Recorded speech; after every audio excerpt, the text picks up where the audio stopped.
Magandang araw kaibigan! Tuloy po kayo sa Felicidad's Channel.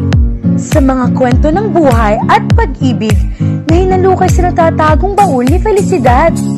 Pero bago po tayo magpatuloy, huwag niyo pong kalilimutan na i-like ang video, i-subscribe ang channel, at i-click ang notification bell para lagi kayong updated sa mga parating pa na upload.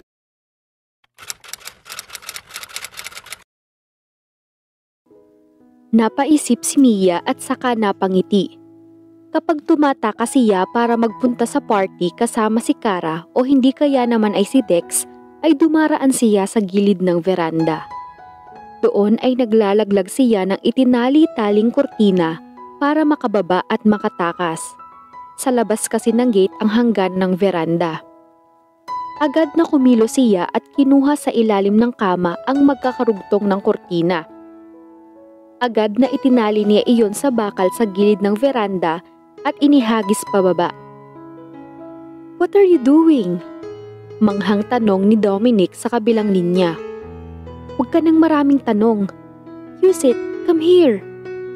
Parang si Spider-Man na naglambitin si Dominic hanggang sa makaakyat. "Peter Parker, ikaw ba yan?" She teased him. Pinisil nito ang ilong niya. "Corny." She smiled. Agad na inalis sa pagkakatali ang kurtina at ibinalik sa ilalim ng kama. Hinila niya ang binata papasok sa silid. "O, anong sasabihin mo?" "Alam na ni Inigo ang tungkol sa atin." "But how?" Naupo si Dominic sa gilid ng kama. "He confronted me this morning." Narinig daw niyang pumasok tayong magka-holding hands. "I told him that you are my girlfriend." Pagkatapos nun, sinapak na niya ako. Nag-aalalang sinapo ni Mia ang mukha ni Dominic at tiningnan kung saan ang tama. Nakita niyang namumula ang kaliwang panga nito. Nang hawakan niya iyon ay napapikit ang binata. "I'm sorry," anas niya. "Shh, don't be. It's not your fault." Hinawakan nito ang kamay niya. Nakadama siya ng kakaibang ligaya. Kaya sa halip na bawiin ang kamay, ay hinayaan na lang niya iyong hawak ni Dominic. Magpapatuloy pa lang ito sa pagsasalita ng may kumatok. Natutop niya ang dibdib. "My God! Hindi ka nila pwedeng makita dito sa kwarto ko. Anong gagawin natin?" Nagpapanik na wika niya. "Sweetheart, are you still awake? I just want to tell you something. Can I come in?" Tanong ng mami niya. Napatingin si Mia kay Dominic na para bang alam nito ang gagawin. Natigilan ang binata bago siya hinila palayo sa likod ng pinto. "What?" agad na tanong niya. "I'll just hide in the bathroom o sa closet mo o kaya sa ilalim ng kama mo. San sa tingin mo hindi ako mahuhuli ng mami mo?" "Eh kung tumalon ka na lang kaya palabas ng..." Namilog ang mga mata ni Dominic. "Are you kidding me? Gusto mo bang mabalian ako ng buto? I'll just hide in the bathroom." Pagkasabi niyon ay tumakbo na ito papasok sa bathroom. Wala nang nagawa si Mia. Ginulo-gulo niya ang buhok at saka binuksan ang pinto para papasukin ang ina. "Mom, can we just talk tomorrow? Inaantok na po kasi ako." Kunwari ay humikab pa siya. Tumango-tango ang mami niya. "Sige, bukas na lang. Anyway, Iha, I bought you a new brand of shampoo. Kasi 'di ba nagkakadandraff ka sa shampoo mo ngayon? Eto dala ko ngayon." Inilabas ng ina mula sa likuran ang supot na may lamang botelya at saka nagdire-diretso patungo sa banyo. "Oh no!" sigaw ni Mia sa isip. Lalo na nang hawakan na ng ina ang seradura ng pinto. "Mom, no!" Pigil niya pero huli na. Nang makapasok na sa banyo ay parang hihimatayin si Mia sa nerbiyos. Thank God at wala roon si Dominic. Malamang ay nagtuloy sa shower area. "Are you okay, sweetie? You look tense." Okay lang po ako, ma'am. Ako na po ang bahala sa mga to." Inagaw niya ang dala ng ina. Ang akala ni Mia ay lalabas na ang kanyang mami Pero nagulat siya nang aninagi nito ang salamin na naghihiwalay sa espasyo sa banyo at sa mismong shower area. Para siyang sinisilihan sa puwet sa ginagawa nito. Hinila niya ang kanyang mami sa braso. "Ma'am, tara na po. Medyo late na kasi kaya." Pero galit na hinarap siya nito. "And do you really think you can hide him from me?" Nanlaki ang ulo ni Mia. "Get out of the shower! Now!" Sigaw ng kanyang ina. Nanginginig ang mga kalamnan ni Mia sa takot. "Mom, please! I want the two of you downstairs!" Iyon lang at nagmarcha na ang mami niya palabas. Blanko ang ekspresyon ni Dominic nang lumabas ng shower area. Sana pala, tumalo na lang talaga ako palabas. Sira, ano pa bang magagawa natin? Bumaba na tayo dahil baka lalo pang magalit si mami. At ang daddy mo, dugtong nito. Isang malakas na suntok ang isinalubong kay Dominic ng ama ni Mia. Dahil sa pagkagulat ay hindi na nakaiwas pa roon ang binata. "And what are you doing here, young man? After what you did to my daughter?" Malakas na sigaw ng daddy niya. Nahihiya si Mia kay Dominic dahil kasalanan niya ang mga nangyayari. Nag-aalalang hinawakan niya ang binata sa braso. Napakamalas nito dahil sa loob ng isang araw ay nasuntok ng 2 beses. Sa pagkakataong iyon, isa kaliwang pa nga naman ito tinamaan. "Hon, calm down. We are here to talk about it." Malumanay ng wika ng kanyang ina na inilayo ang kanyang ama kay Dominic. Nahihiya na talaga si Mia kay Dominic. Kasalanan niya ang lahat at pakiramdam niya ay hihimatayin na siya sa sobrang sama ng loob sa sarili. Gayunpaman ay nagawa niyang hilahin ang binata paupo sa sofa sa tabi niya. "I want to meet your parents as soon as possible." Maotoridad na wika ng daddy niya. Napahagat labi siya nang salubungin ang mga mata ni Dominic. Nasa mga mata nito ang assurance na magiging okay din ang lahat. Sa isip-isip niya, sana pala ay tumalo na lang silang dalawa palabas ng bahay. Hindi bale nang mabalian ng mga buto, at least ay may pag-asa pa silang makatakas sa galit ng parents niya.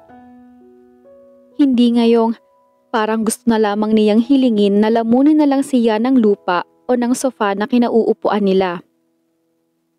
"Opo, makakaasa po kayo. But it's impossible for you to meet my parents right away because they are there in States." "Oh." Tila nagliwanag ang mukha ng mami ni Mia. Marahan at palihim na pinisil ni Mia ang kanang kamay ni Dominic na nakahawak sa kanyang kamay na tila ba kumukuha ng lakas doon. Hiyang-hiya na talaga siya kay Dominic. Kinailangan pa nitong maghabi ng kung ano-anong kasinungalingan para lamang sa kanya. She owed him big time for that. Para siyang maiiyak sa labis na sama ng loob sa sarili. Alam niyang nagsinungaling si Dominic para hindi siya makatikim ng galit ng kanyang ama. Oo, at hindi matapobre ang kanyang pamilya. Pero kilala niya ang kanyang mga magulang. Noon ay laging ipinapaalala ng mami at daddy niya na kaya siya pinag-aaral ng mga ito sa isang dekalidad na kolehiyo ay para magkaroon siya ng magandang kinabukasan. Kaya paano na lamang kapag nalaman nila na nagmula lang sa isang simpleng pamilya ang kanyang nobyo? Tiyak guguho ang mga pangarap ng mga magulang niya para sa kanya. She would be a very big disappointment to her parents. Masasaktan niya ng labis ang mga ito. Pero paano na si Dominic? "I'm sorry." Naiiyak ng usal niya. Sinulyapan siya ni Dominic. Pagkatapos ay pinisil ang kanyang kamay. "You don't look cute when you cry, kaya wag mo nang ituloy." She knew he was trying to console her. Pinigil niya ang nagbabadyang pagtulo ng mga luha. If he was brave enough to face her parents, then she should do the same. "I can see that the two of you are in love with each other. Kaya naman, iho, umaasa ako na hindi mo sasaktan ang anak namin. If we treat her like a princess, I believe that you should treat her the same. What happened before is already a part of our past. May relasyon naman pala kayong dalawa kaya wala nang dapat na ikabahala pa. Mahabang wika ng daddy niya. Marami pang sinabi ang magulang ni Mia, ngunit hindi na iyon rumehistro pang lahat sa isip niya. Dahil abalang-abala siya sa paghahabi sa isip ng dispensa para kay Dominic. Nang sa wakas ay maiwan silang dalawa sa sala, ay agad na niyakap niya ang binata. Nagulat ito ngunit kalaunan ay hinayaan na lang siya. Umiyak ng umiyak si Mia sa dibdib ni Dominic hanggang sa mailabas na niyang lahat ang mga luhang inipon sa mga nakalipas na sandali. I'm so sorry. Sisinghot-singhot na sabi niya. She felt his hand on her back, gently rubbing it to comfort her. It's not your fault. He kissed her forehead and she found it very sweet. Ang lalaking noon ay walang ginawa sa araw-araw ng buhay niya kundi pagtripan siya. Ngayon ay natagpuan niya na may malambot din palang puso. May makikita rin siyang kakaibang emosyon na sumasailalim sa mga mata nito. I don't expect you to treat me like a princess though. Tumitig si Dominic sa mukha ni Mia, sabay pisil sa kanyang ilong. Kay swerte mo naman mahal na prinsesa. Pero kung yun ang ipag-uutos mo, masusunod po. It was a joke, she knew. Pero hindi siya natawa. Dahil alam niyang susundin lang siya ni Dominic, hindi dahil sa gusto nito, kundi para lang hindi lumabas ang pinakatatago niyang alas laban dito. And she was hurt by the thought. So, sa tingin mo nagseselos na kaya si Inigo? Pag-iiba niya sa usapan. Ang sigla sa mga mata ni Dominic ay agad na nawala. Tumiim ang mga bagang nito. I think we're getting there, sabi nito, hindi na nakatingin sa kanya. Sa pagtataka ni Mia ay tumayo ang binata at nagpaalam na uuwi na. Inihatid niya ito hanggang sa labas ng gate na wala pa ring kibo hanggang sa makalapit sa kotse na malamang ay hiniram na naman ito mula sa mga kaibigan. Wala bang goodnight kiss? Biro niya. Nilingon siya ni Dominic. Tayong dalawa lang naman dito kaya bakit pa? Walang audience na makakakita sa atin kung totoo o hindi ang relasyon na to. Oo nga naman. Sabi na lang niya para mapagtakpan ang pagkapahiya. I'll go ahead. Sige, drive safely na lang. Tumango lang ang binata at saka sumakay sa kotse. What is wrong with him? Tanong ni Mia sa kawalan nang nakahiga na siya sa kama. Madilim na ang kanyang silid pero dilat na dilat pa rin ang kanyang mga mata habang nakatutok sa kisame. Nasa isipan niya ang hitsura at inakto ni Dominic kanina. Could it be jealousy? Pero imposible yun. Pero posible din naman, di ba? Hindi na talaga siya makakatulog kung patuloy siyang mag-iisip ng kung ano-ano. Tatawagan na lamang niya si Dominic. Hi! Aniya nang sagutin ng binata ang tawag. Ilang sandaling naghintay si Mia bago narinig ang boses ni Dominic. Gabi na, mahal na prinsesa, matulog ka na. She took a deep breath. I couldn't sleep. Pag-aamin niya. Why? Nagtalo ang isip ni Mia kung sasabihin ang totoong dahilan o hindi. Pero hindi rin niya kinaya. Wala siyang lakas ng loob na aminin ang pagtingin sa binata. Dominic. Tanging nasambit niya. Huli na nang ma-realize na may kalakip na anas ang pagkakabanggit na tila ba ng aakit. Napalunok siya. Kay ganda ng boses ni Dominic sa telepono. Na kung nasa malapit lang ang binata ay malamang nanayapos na niya at nahalikan sa mga labi. God! Bakit naman halik agad ang naisip niya? Pero aaminin niyang namimiss na niya ang mga halik ni Dominic at umaasa siyang matitikman muli iyon. I wish you were here. Pinalambing niya ang tono. Narinig niya ang paghinga ng binata ng malalim na tila may pinaglalaban ng kung ano. At bakit naman? Nag-iinit din ang kanyang mukha. Napangiti siya. Because I miss you and I want you here with me. I want to see you. I want to look into your eyes. I want to touch your face. I just want to be with you right now. I want to kiss you. Hindi na malaya ni Mia na nakapikit na pala siya habang sinasabi ang mga iyon. Yakap-yakap din niya ang unan na para bang si Dominic iyon. Lalong naging malalim ang paghinga ng binata. I think you'd better go to sleep, Mia. It's really late. In fact, I was already sleeping when you called. Your ultimate love can't hear us. You'd better save all these sweet nothings when he's around, okay? Tila binuhusan si Mia ng malamig na tubig.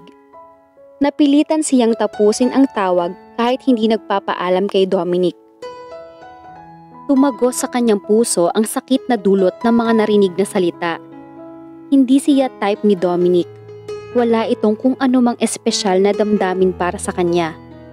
Nagmukha siyang tanga sa mga sinabi kanina.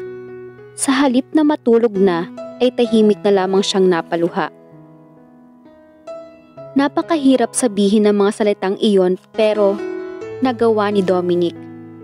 Hindi niya alam kung saan siya kumuha ng lakas ng loob para bigkasin ang mga katagang binitiwan kay Mia.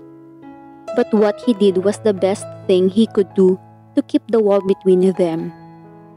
Ilang beses niyang ipinagkanulo ang sarili dahil lagi niyang hindi napipigilan ang damdamin para sa dalaga. Yes, he was in love with Mia. Mula pa noong first year sila. At matagal na rin niyang pinipigilan ang kanyang damdamin dahil hindi pa pwede. Bata pa ang dalaga para sa kanya. Isa pa ay hindi niya alam kung kaya pa niyang mapanindigan uli ang damdamin pagkatapos ng pangit niyang karanasan sa unang pag-ibig. Plus the fact that Inigo also liked her. Walang sino man sa campus ang nakakaalam ng tungkol sa pagiging related nila ni Inigo. Maging ang mga kaibigan ni Dominic. But Albert learned about it. Si Albert lang sa lahat ng mga kaibigan niya ang nakakaalam ng tungkol sa bagay na iyon. He and Inigo did not talk about hiding it. It just happened. When they entered college, they just acted as if they don't know each other. Matanda lang siya ng 1 taon sa pinsan. Ampon si Inigo ni na Tita Milet at Tito Manny. Bigla na naman niyang naalala si Mia. Wala na siyang pakialam kahit gusto rin ni Inigo si Mia. Kung alam lang siguro ng dalaga na ang mga pang-aasar niya ay paraan lang niya upang mapalapit dito, siguro ay nakatikim na siya ng sapak dahil sa mga kapilyuhang ginawa. He had thought that the safest move to be near her was to become her nightmare on campus. Dahil kung malalaman ni Inigo ang totoong intensyon niya, natitiyak niyang gagawa ito ng paraan para makuha si Mia. Kaya naging maingat siya. Pinalabas niya na inaasar lamang niya ang dalaga dahil ayaw niyang malaman ng pinsan na gusto niya si Mia. Hindi niya kakayanin na makuha ni Inigo si Mia. Hindi na niya kakayanin pang magsakripisyo tulad ng ginawa niya noon. Jessa was his first love. Pero nagparaya siya nang malamang gusto ni na Inigo at Jessa ang isa't isa. He decided to just forget his feelings for her because he did not want any complications. Instead, he became her best friend, and that was a mistake. Dahil iniwan at sinaktan lang ni Inigo si Jessa. Kung naging matapang siya para sa nadarama, ay hindi naging ganoon ang nangyari. Napabuntong hininga si Dominic. Lumipas na ang alaala at pag-ibig niya kay Jessa kasabay ng paglipas ng panahon. Lumakad siya papunta sa minibar. Kumuha ng kopita at nagsali ng alak habang nilalaro-laro ang likido sa wine glass ay nasa isip pa rin niya si Mia. Nalaman na ni Inigo ang relasyon nila kaya naggalit ng husto ang pinsan at sinaktan siya. He knew that his cousin was planning on taming Mia at pipigilan niya iyon. Pero paano kung sa simula pa lang ay si Inigo na talaga ang nasa puso ni Mia? One thing was for sure though, ipaglalaban na niya ang nadarama sa paraang alam niyang tama. Sa paraang hindi niya masasaktan ang babaeng minamahal. This time, he would go after his happiness. Hindi na nag-abala pa si Mia na ayusin ang sarili nang bumaba siya sa komedor para mag-almusal. May monthly period siya at hindi na rin nag-abalang magsuot ng pad. Tuloy ay may tagos na siya. She was a total mess when her parents saw her. My goodness, Iha! Matatakot ang lahat ng makakakita sa iyo sa ayos mong yan. Malakas na wika ng kanyang ina. Go back to your room and freshen up. Segunda naman ang kanyang ama. But she did not bother listening to them. Masamang-masama ang loob niya kagabi pa. Wala pa rin siyang planong pumunta sa campus para ayusin ang university clearance. Mas gusto niyang manatili sa isang tabi at magmukmuk. Pakiramdam niya ay napakapangit niya, lalo na nang tubuan siya ng pimple sa gitna mismo ng kanyang ilong. Dumulog si Nikki sa mesa na agad naglagay ng pagkain sa plato. Nagulat din ang kapatid pagkakita sa kanya. Ate, para kang siraulo sa itsura mo. Tumawa ito. Kulang na lang sako at laro ang manika, mapapagkamaran ka ng luka-luka sa kalsada. Pinandilatan si Nikki ng kanilang ina. Pero walang pakialam si Mia sa sinabi ng kapatid. Ganoon pala ang pakiramdam ng masaktan ng taong mahal mo. Napakasakit. Nakakamanhid sa sakit. Do you want coffee? Tanong ng kanyang daddy na tila na alarma na sa inaakto niya. Pati ang kanyang mami ay ipinaglagay na siya ng pagkain sa plato. Kumain ka na anak. Itinapat pa ng ina sa kanyang bibig ang kutsara na may laman ng pagkain. Umiling-iling si Mia. Wala siyang ganang kumain o kahit tumikim man lang ng kahit anong pagkain. Naku! Mukhang nasakta na yan ang Prince Charming niya.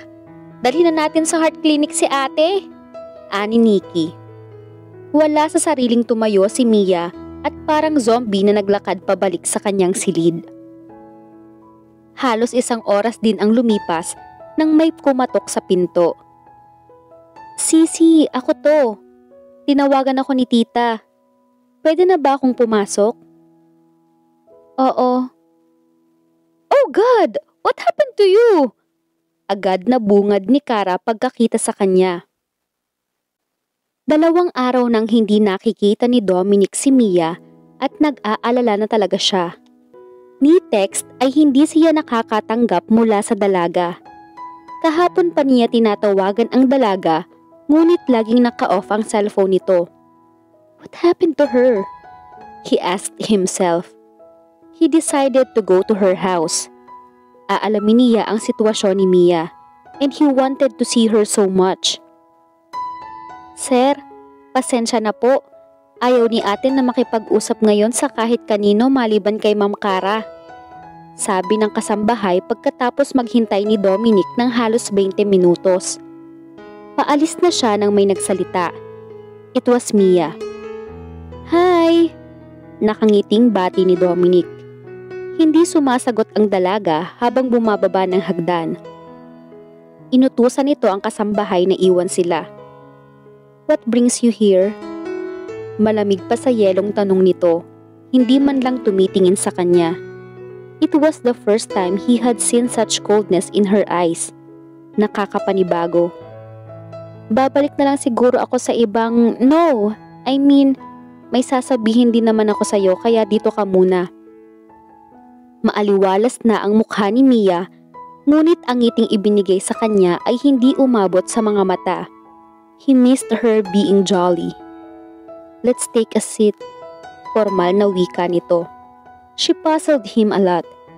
But come to think of it, he was partly responsible for her acting cold towards him. Malamang ay napahiya ang dalaga dahil sa kanya. Gusto niyang sapukin ang sarili dahil ngayon lang niya iyon na-realize.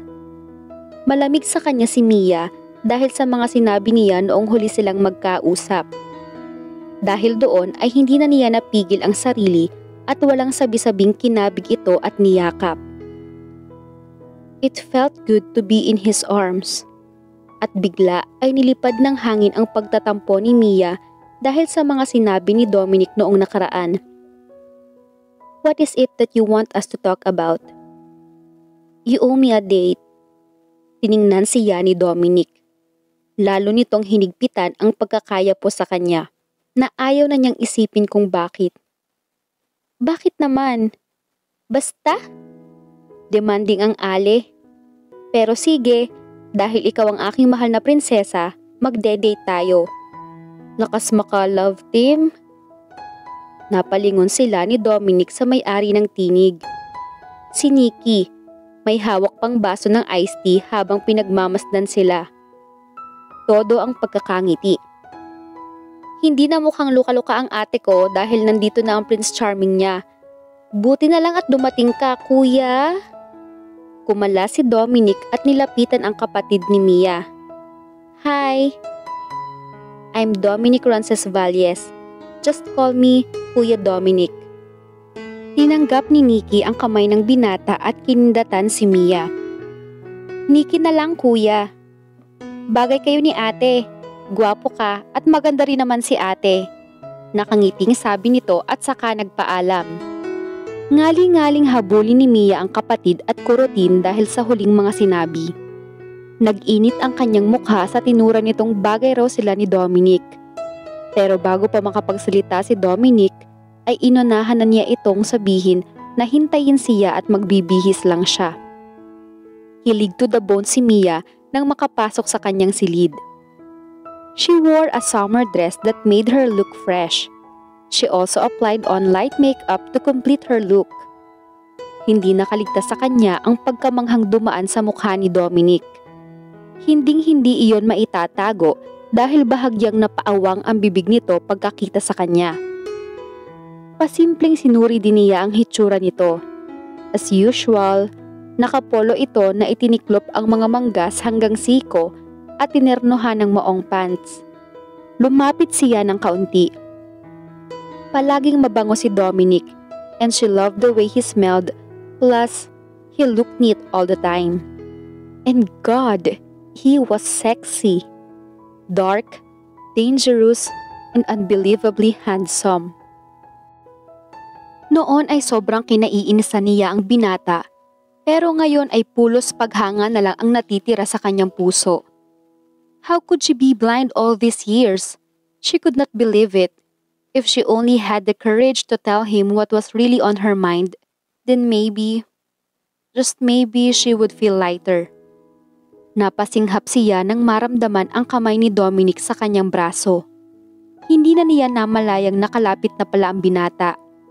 Agad na binawi niya ang braso dahil naramdaman na naman niya ang kakaibang init na ito lang ang nagpakilala sa kanya. Are you okay? Masuyong tanong ni Dominic. Matipid ang ngiting isnukli niya. Oo naman. Tara na?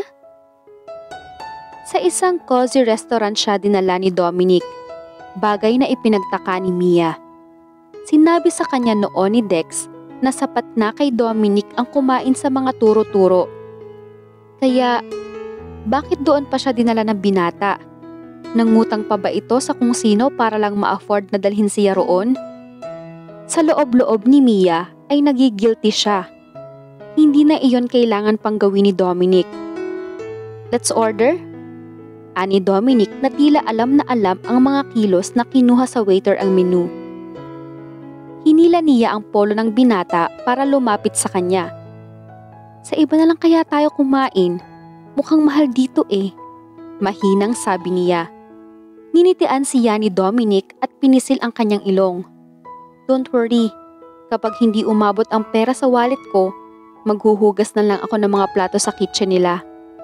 Bulong nito na sadyang hindi ipinaririnig sa waiter. You're not funny. Ako nang magbabayad kung ganun. Nanlalaki ang mga matang tura ni Mia. Tumawa si Dominic sa kanyang reaksyon at maya-maya pa ay inisa-isa na ang order sa waiter. Nagulat pa siya sa dami ng in-order nitong mga pagkain.